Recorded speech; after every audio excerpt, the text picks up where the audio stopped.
మొదటి చరణం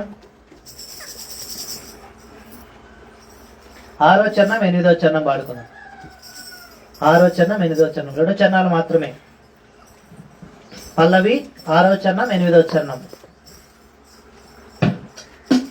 జై జై యేసు రాజా, జై జై రాజా దే రాజా, నీకే జై జై రాజా దే రాజా, నీకే జై జై.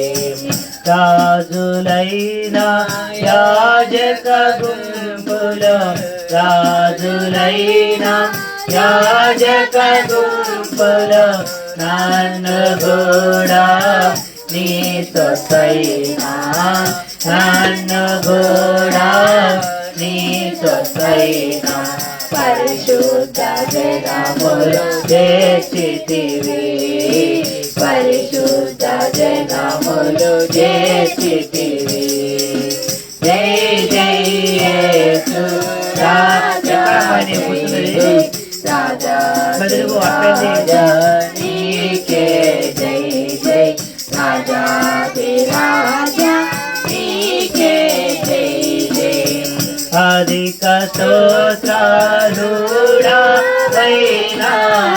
అధిక స్తోత్రుడవైనా,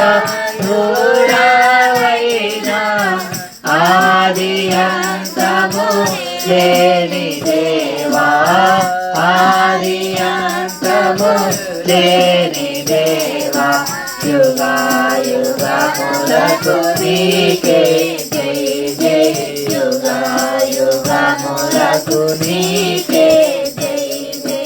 జై జై యేసు రాజా, జై జై రాజా ది రాజా, నీకే జై జై రాజా ది రాజా, నీకే జై జై. చివరి ప్రార్థన మోకరించండి.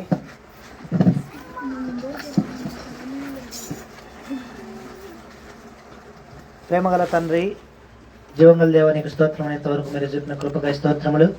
చెప్పబడ్డ మాటలు నీరు కట్టి ఫలింపజేయండి. ఎవరు అనారోగ్యం ఉన్నారు, ఎవరు ఇబ్బందులు ఉన్నారు, వారి యొక్క ఇబ్బందులన్నింటినీ మీ నామమున తీర్చండి. చెప్పబడ్డ మాటలు నీరు కట్టి ఫలింపజేసి దేవా మెటుకు ఆత్మీయంగా వర్ధిల్లుటకు కృపను చూపండి.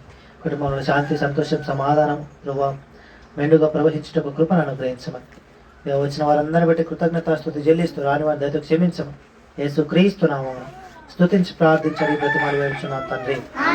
తన యొక్క కుమారుని యొక్క పరిశుద్ధాత్మ యొక్క అన్యోన్య సహవాసం ఖర్చైన మనకును సకల పరిశుద్ధులకు ఇప్పుడు నెలకు సదాకాలం తోడగినగాక.